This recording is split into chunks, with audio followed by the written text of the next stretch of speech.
पद्यांश है कबीर के दोहे, जिसके कवि है संत कबीर, उसके दोहों का हम अभ्यास करेंगे। तो कृपया आप अपना पेरिविंकल पाठ्य पुस्तक निकालें और पेज नंबर 36 पर ध्यान दीजिए। हम एक एक दोहे लेंगे और उसका अभ्यास करेंगे। तो सबसे पहले मैं सब दोहों का अपने स्वर में गान करता हूँ, आप ध्यान से सुनिए।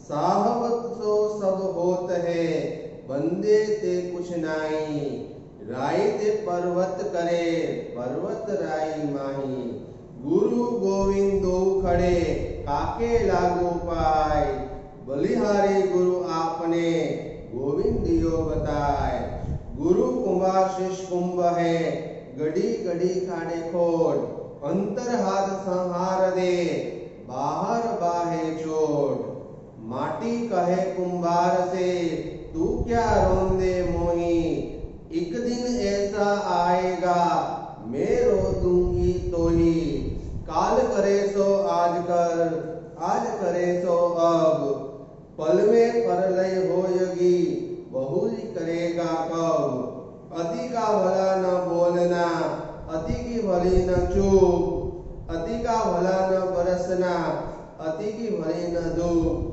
सांच बराबर तप नहीं, झूठ बराबर पाप, झाके हृदय साच है, ताके हृदय आप, ऐसी बाणी बोलिए, मन का आपा खोई, औरन को शीतल करे, आप ही शीतल होई। तो इस तरह कबीर के दोहों का गान किया जाता है।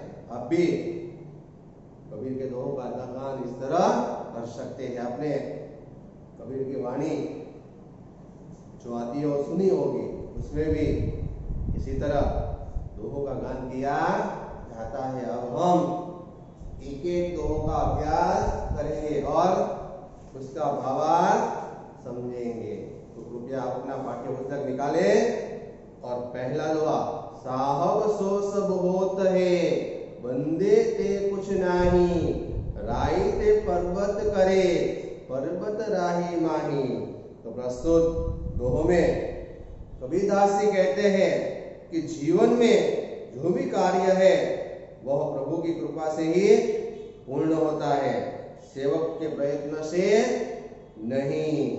प्रभु ऐसी शक्ति है कि वह राय के पर्वत और पर्वत को राय में बदल सकता है, अर्थात शूद्र को महान बना सकता है और महान को शूद्र बना सकता है। शूद्र यानी गरीब, जो गरीब लोग है उसे धनवान बना सकता है और जो धनवान है उसे शूद्र यानी गरीब बना सकता है। तो साहब सो सब होता है, यहाँ साहब किसे बताया है?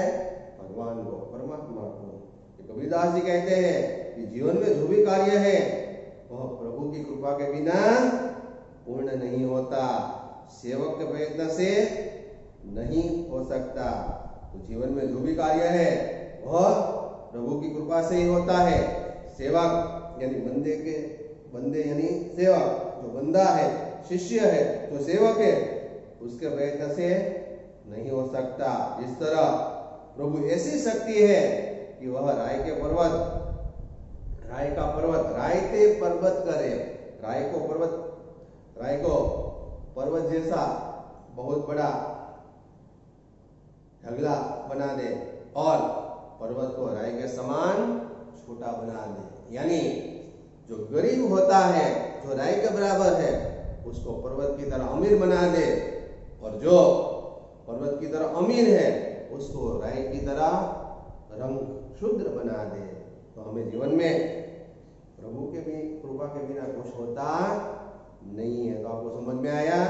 पहले दोहों में क्या बताया गया है कि कबीरदास जी कहते हैं कि जीवन में जो भी कार्य है वह प्रभु यानी परमात्मा की कृपा से ही पूर्ण होता है, सेवक के प्रयत्न से नहीं हो सकता। प्रभु ऐसी शक्ति है कि वह राय को पर्वत बना देता है और पर्वत को राय में बदल सकता है। यानी उसका अर्थ क्या हुआ?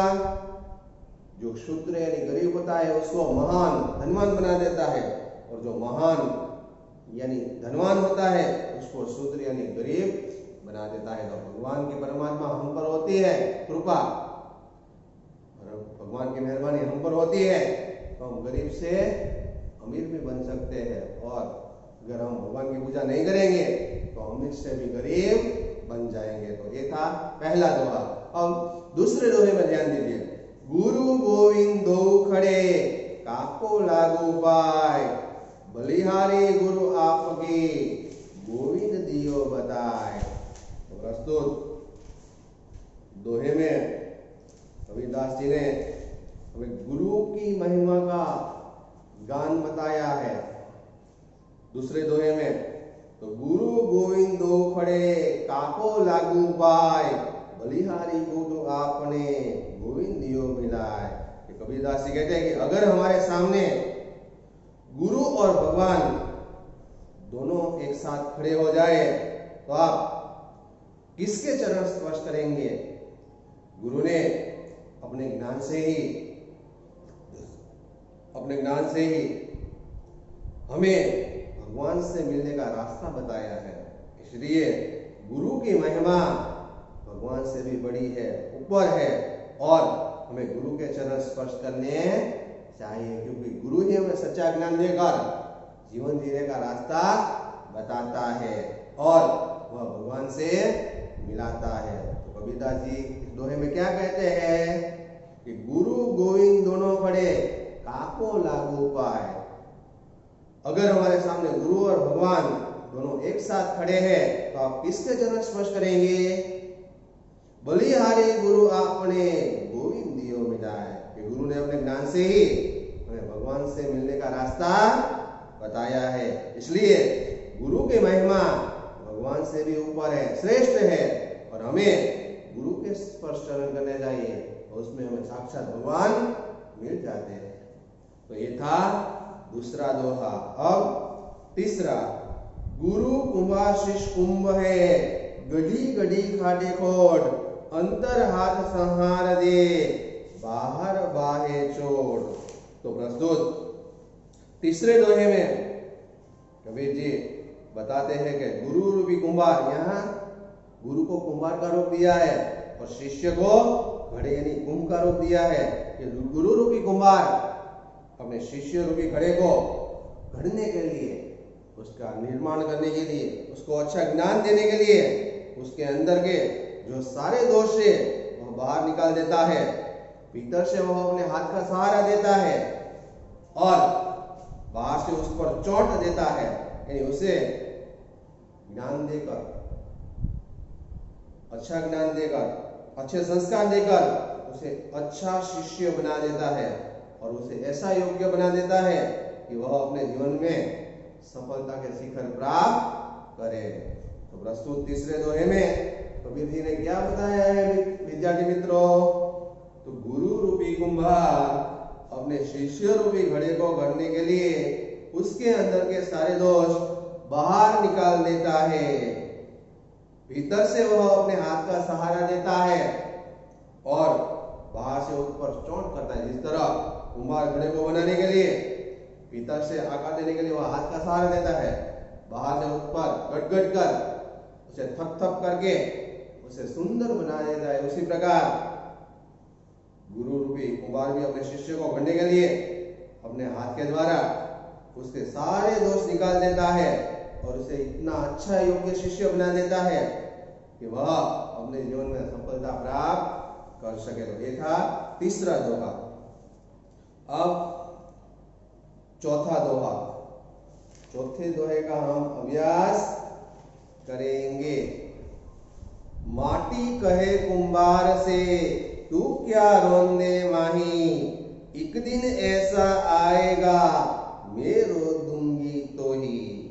तो इसका अर्थ होता है, प्रस्तुत दोहे में कबीरदास जी कहते हैं कि जब कुम्हार बर्तन बनाने के लिए मिट्टी को रौंद रहा था, उसे कुचल रहा था, तो मिट्टी कुम्हार से कहती है कि तू मुझे रौंद रहा है, कुचल रहा है, लेकिन एक दिन ऐसा आएगा जब तू इसी मिट्टी में विलीन हो जाएगा और मैं तुझे रो दूंगी।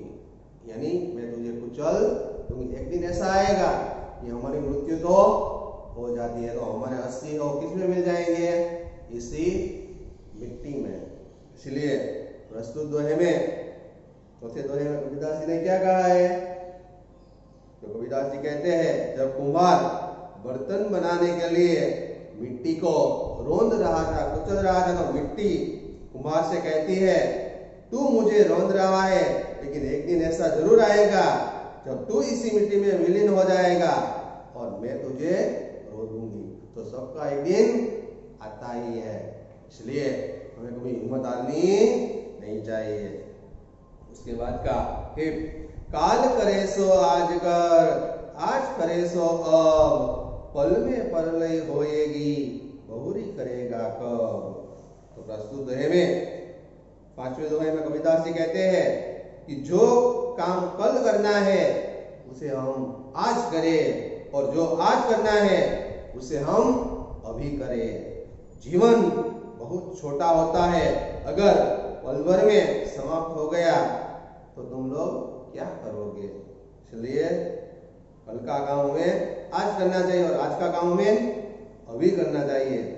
जीवन बहुत छोटा है, कब हमारी मृत्यु हो जाए वो पता नहीं चलता है। अगर पल भर में समाप्त हो गया तो हम लोग क्या करेंगे? तो प्रस्तुत दोहे में कबीरदास जी क्या कहते हैं कि जो कल करना है उस काम को हमें आज करना चाहिए, और जो आज करना है उसे अभी से शुरू करने का प्रयत्न करना चाहिए। हमारा जीवन बहुत छोटा होता है, अगर पल भर में समाप्त हो गया तो हम सब क्या करेंगे? उसके बाद का 6, अति का भला न बोलना, अति की भली न चूप, अति का भला न बरसना, अति की भली न धूप। तो प्रस्तुत दोहे में अति यानी ज्यादा, न तो अधिक हमें बोलना अच्छा होता है। कबीरदास जी कहते हैं कि हमें ज्यादा बोलना नहीं चाहिए, यानी न तो अधिक बोलना अच्छा है, नहीं जरूरत से ज्यादा चुप रहना चाहिए। जैसे बहुत अधिक वर्षा भी अच्छी नहीं है, अति का भला न बरसना, ज्यादा बारिश हो वो भी अच्छी नहीं है, तो बाढ़ आ जाएगी और हमारे घर सभी उसमें बह जाएंगे। और बहुत अधिक जो धूप बरसती है वो भी अच्छी नहीं है, इसलिए जो ज्यादा है वो हमें करना नहीं चाहिए। न तो अधिक बोलना अच्छा है, नहीं जरूरत से ज्यादा चुप रहना ठीक है। जैसे बहुत अधिक वर्षा भी अच्छी नहीं और बहुत अधिक धूप भी हमारे लिए अच्छी नहीं है, तो उसमें धूप ज्यादा आएगी तो क्या होगा? पूरे जो पेड़ है वो उसमें जलकर नष्ट हो जाएंगे, सूख जाएंगे। इसलिए ज्यादा धूप भी अच्छी नहीं है। जरूरत से ज्यादा हमें कोई भी काम करना नहीं चाहिए, जरूरत के अनुसार ही करना चाहिए। तो ये था हमारा छठा दोहा। अब 7वां दोहा हम लेंगे, उसमें आपको अभ्यास करना है कि सांच बराबर तप नहीं, झूठ बराबर पाप, जाके हृदय साच है, ताके हृदय आप। तो प्रस्तुत दोहे में कबीरदास जी कहते हैं कि इस जगत में सत्य के मार्ग पर चलने से बड़ी कोई तपस्या नहीं है। हमें हमेशा सत्य बोलकर सत्य के मार्ग पर आगे चलना चाहिए, और ना ही झूठ बोलने से बड़ा कोई पाप है, क्योंकि जिसके हृदय में सत्य का निवास होता है उसके हृदय में साक्षात परमेश्वर यानी भगवान वास करते हैं। तो साच बराबर तप नहीं, झूठ बराबर पाप, जाके हृदय साच है, ताके हृदय आप। तो कबीरदास जी प्रस्तुत दोहे में क्या कहते हैं विद्यार्थी मित्रों? तो कबीरदास जी कहते हैं कि इस जगत में सत्य के मार्ग पर चलने से बड़ी कोई तपस्या नहीं है, और ना ही झूठ बोलने से बड़ा कोई पाप, क्योंकि जिसके हृदय में सत्य का निवास होता है उसके हृदय में साक्षात परमेश्वर यानी भगवान वास करते हैं। आपको समझ में आया कि कबीरदास जी कहते हैं कि इस जगत में सत्य के मार्ग पर चलने से बड़ी कोई तपस्या नहीं है और ना ही झूठ बोलने से बड़ा कोई पाप, क्योंकि जिसके हृदय में सत्य का निवास होता है उसके हृदय में साक्षात परमेश्वर यानी भगवान का वास होता है।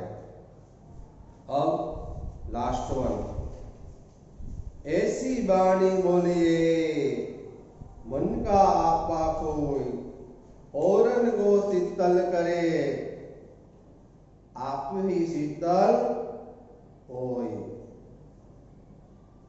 तो हमें कैसी वाणी बोलनी चाहिए?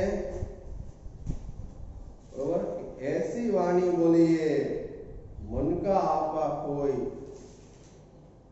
औरन को शीतल करे आप ही शीतल होय।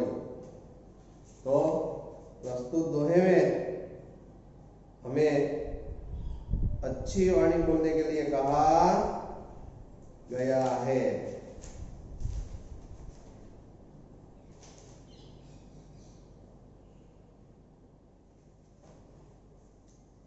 हमें हमेशा कैसी वाणी बोलनी चाहिए? अच्छी वाणी बोलनी चाहिए, बरोबर।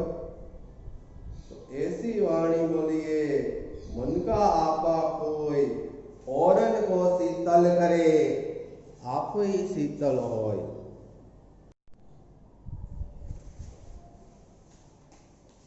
तो विद्यार्थी मित्रों, लास्ट दोहा 8, ऐसी वाणी बोलिए मन का आपा कोई औरन को शीतल करे आप हो शीतल होय। तो कबीरदास जी कहते हैं कि हमें हमेशा मीठी वाणी बोलनी चाहिए। मीठी वाणी बोलने से हमारे मन में जो घमंड है, अभिमान भरा है, वह नष्ट हो जाएगा। औरन को शीतल करे, दूसरों को भी वह शांति देता है, दूसरों को भी हमारी वाणी मीठी लगती है और आपको शीतल होए और हमें हमारे मन को भी शांति मिलती है। ऐसे इसलिए हमें मीठी वाणी बोलनी चाहिए। तो कबीरदास जी कहते हैं कि ऐसी वाणी बोलिए मन का आपा कोई, आपा यानी अभिमान। कबीरदास जी कहते हैं कि मीठी वाणी बोलने से हमारे मन में जो घमंड है, अभिमान भरा है, वह मिट जाएगा। औरन को शीतल करे, दूसरों को भी सुनकर, दूसरे लोगों को भी मीठी वाणी सुनकर उसको भी शांति मिलेगी और वह खुश होगा, प्रसन्न होगा हमारी मीठी वाणी सुनकर, तो हमें भी शांति मिलेगी। इसलिए हमें हमेशा मीठी ही वाणी बोलनी चाहिए, जिससे हमारा अभिमान दूर हो जाएगा। तो विद्यार्थी मित्रों, अब हम स्वाध्याय अभ्यास कार्य का अभ्यास करेंगे कि अति हर बात की बुरी होती है, यह भाव व्यक्त करने वाला कबीर का दोहा सुनाइए। तो यह दोहा है आपकी बुक में 6, अति का भला न बरसना अति की भली न चूक। हमें ज्यादा बोलना नहीं चाहिए, ज्यादा चुप नहीं रहना चाहिए। अति का भला न बरसना, ज्यादा बारिश हो वो भी अच्छा नहीं है, अति की भली न धूप, और ज्यादा धूप आए वो भी अच्छा नहीं है। ताके रीजिए आप में कौन है? तो ताके रीजिए आप में यानी अगर हम झाके रीजिए साथे, अगर हमारे हृदय में सच्चाई है तो अपने आप उस हृदय में भगवान निवास करते हैं। तो ताके रीजिए आप में यानी परमात्मा है। मिट्टी कुंभार से क्या कहती है? तो मिट्टी कुंभार से कहती है कि तू अभी मुझे कुचल रहा है, रौंद रहा है, लेकिन एक दिन ऐसा आएगा कि तेरा शरीर इस मिट्टी में मिल जाएगा और मैं तुझे रो दूंगी यानी कुचल दूंगी। तो प्रस्तुत दोहे में मिट्टी भी कुम्हार से कहती है, जब कुम्हार बर्तन बनाने के लिए मिट्टी को रौंद रहा था तो मिट्टी कुम्हार से कहती है, तू मुझे रौंद रहा है, लेकिन एक दिन ऐसा आएगा जब तू इसी मिट्टी में विलीन हो जाएगा तेरा शरीर, और मैं तुझे रो दूंगी। उसके बाद प्रश्नोत्तर लिखित है, उसका भी हमें अभ्यास करना है। सबसे बड़ा तप क्या है? और सबसे बड़ा तप है सच बोलना।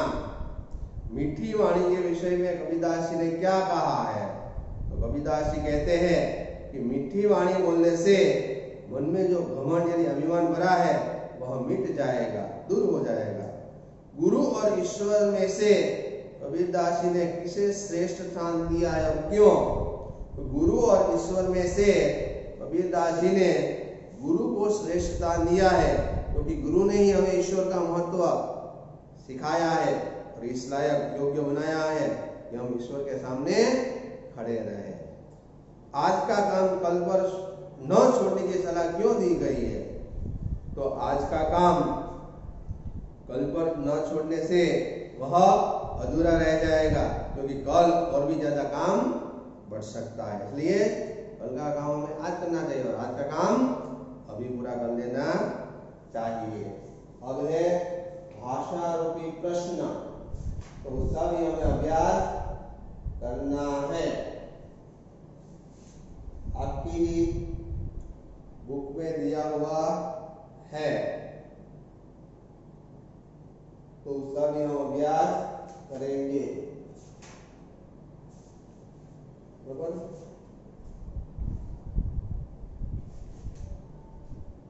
तो भाषा यानी पेज नंबर 38 पर, तो यहाँ कुछ शब्दार्थ भी दिए हुए हैं। हृदय हृदय, सात तो सत्य, तप तो तपस्या, आपाद अभिमान, वाणी तो वाणी, तो पोकर, बहुरी तो पीर, रोंदे तो पैरों से कुचलना, काल तो कल, तप तो तपस्या, खोई तो पोकर, शीतल करे तो शांति दे, झाके तो झिसके। तो अब हम भाषा रूपी जो प्रश्न है उसका अभ्यास करते हैं। आप कृपया अपनी बुक निकाले और पेज नंबर 38 पर ध्यान दीजिए, जिसमें पहला है पर्यायवाची शब्द भाषा।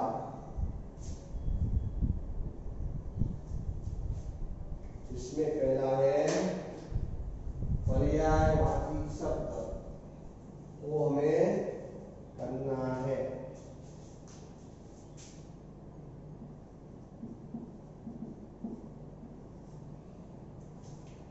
पेज नंबर 38 पर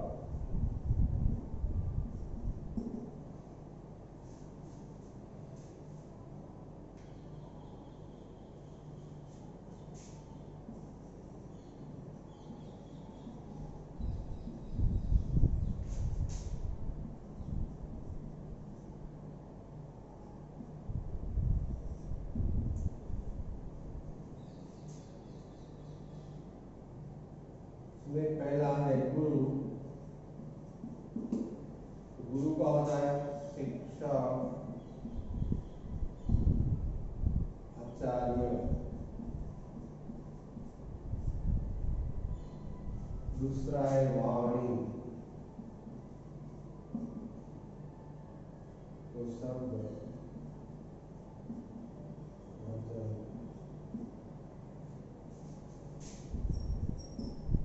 तीसरा है दंडवत, उसका वन, कानून। चौथा है सुलभ, सरल, सुगम।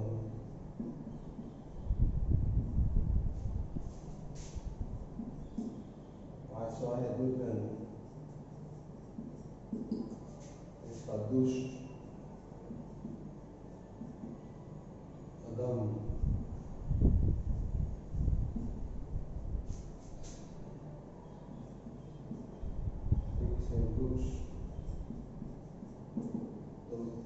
पेड़ और तरुण। तो ये आपको अपनी बुक में लिखना है। अशुद्ध वाक्य शुद्ध करके लिखिए। उसके बाद ये आप लिख लीजिए। फिर बाद में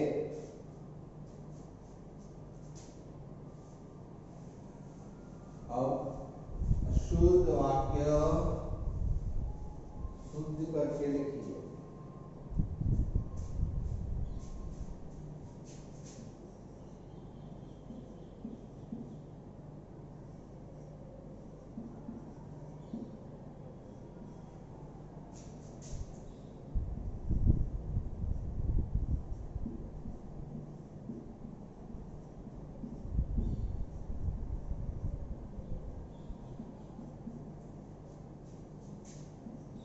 डायरेक्ट हम आंसर लिखते हैं।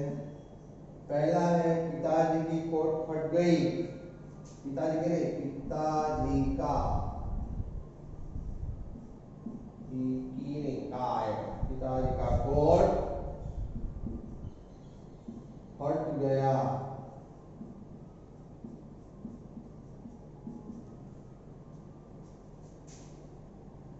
डायरेक्ट हम आंसर लिख रहे हैं।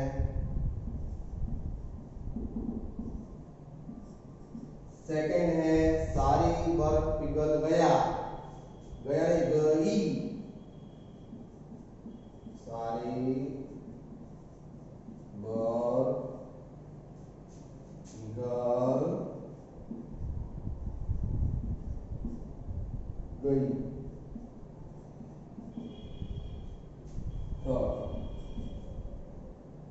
भैया ने पतंग उड़ाया। उड़ाया नहीं, उड़ाई। भैया ने पतंग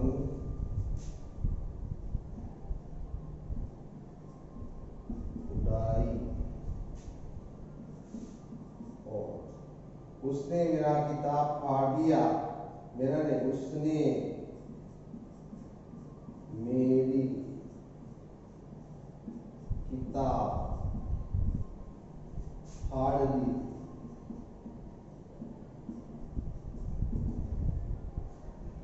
फिर गाड़ी पर बहुत भीड़ थी। गाड़ी पर नहीं, गाड़ी में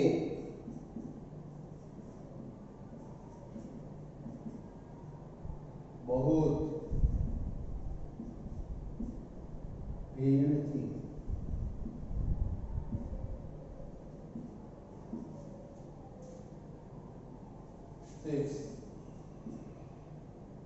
तुमको इतना देर क्यों हुआ? तुम्हें, तुमको नहीं, तुम्हें इतनी देर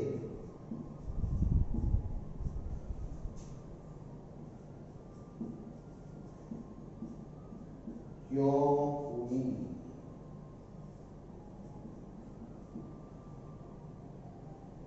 लड़के स्कूल जा रही है नहीं, जा रहे हैं। लड़के स्कूल जा रहे हैं।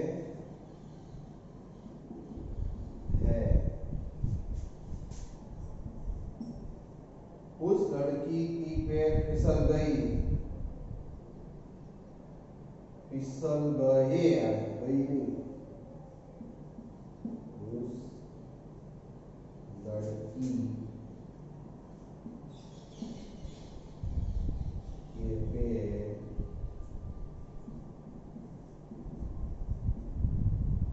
फिसल गए।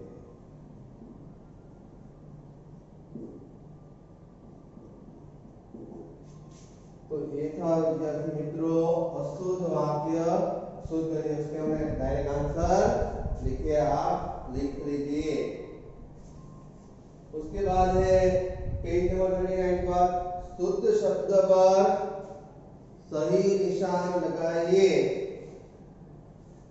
तो आपको शुद्ध शब्द पर सही निशान लगाइए। वहां पहला है बीमार, तो जो तीसरा वाला है बीमार उसमें आपको सही की निशानी लगानी है।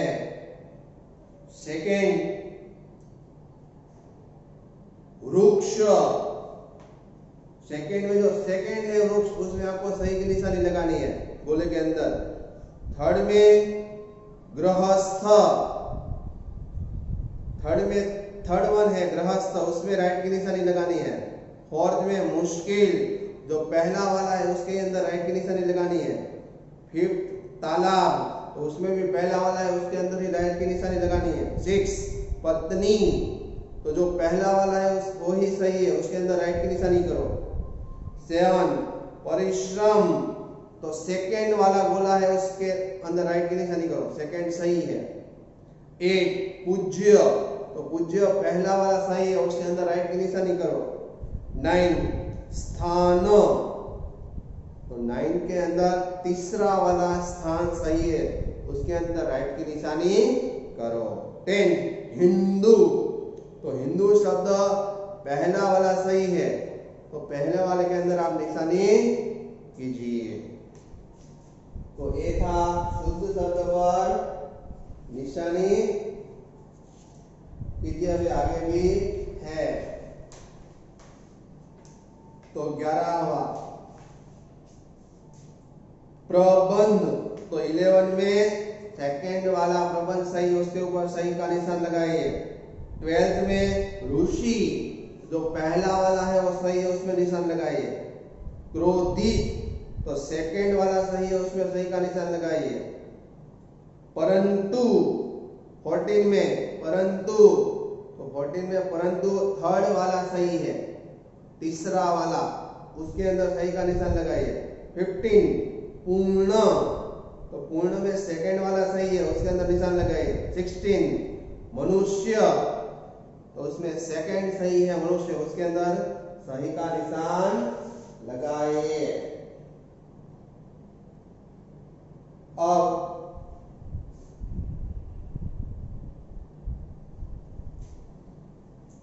उसके बाद है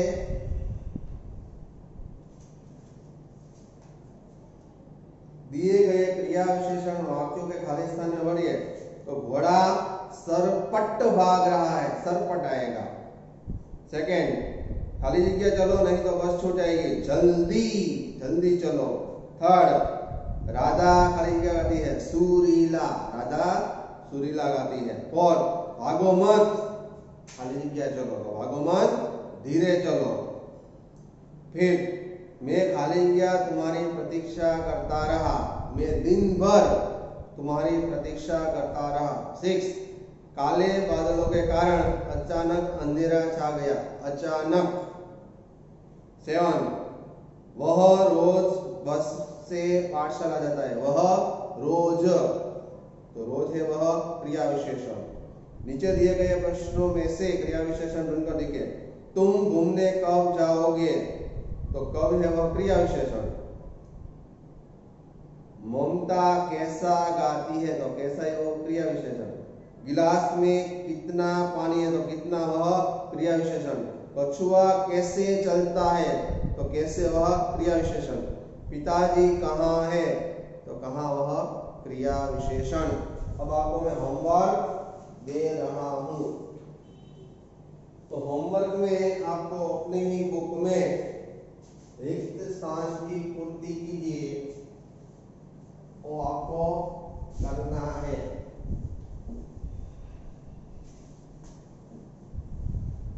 जो पेज नंबर 37 पर है।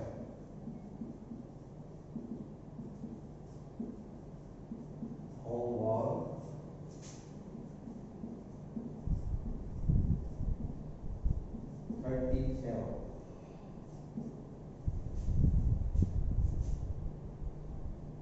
आपको अपनी बुक के अंदर से लिखना है, रिक्त स्थानों की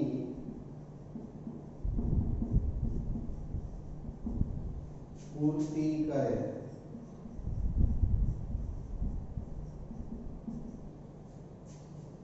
जैसे एग्जाम्पल मैं दे रहा हूं आपको। ये पहला है काल करे,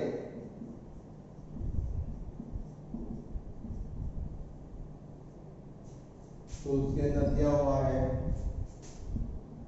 फिर आज करे, पल में, अरे क्या, फिर बहुरी, तो ऐसे दिया हुआ है। उसको आपको इसमें से ढूंढ कर लिखना है। काल करे सो आज कर, आज करे सो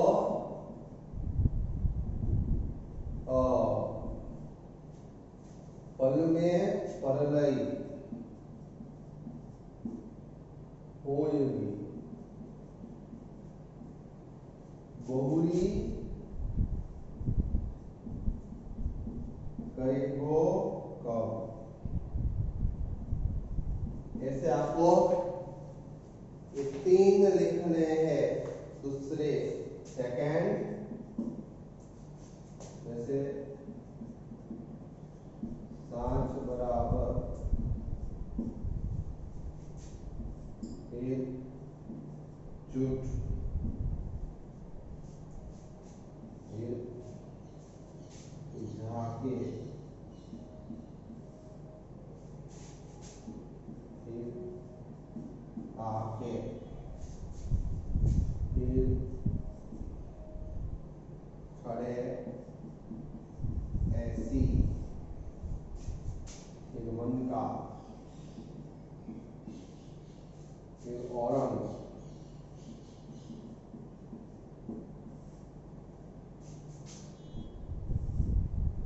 फिर शीतल।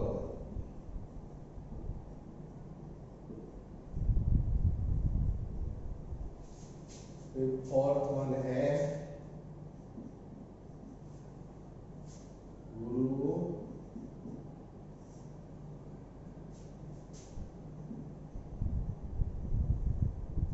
गुरु के बाद है पाई,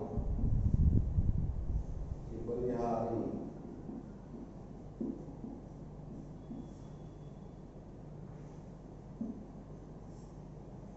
दियो बताए।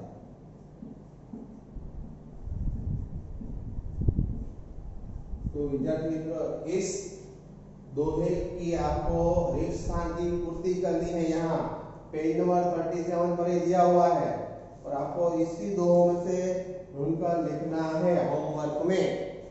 अगले पीरियड में हम मिलेंगे। अस्तु।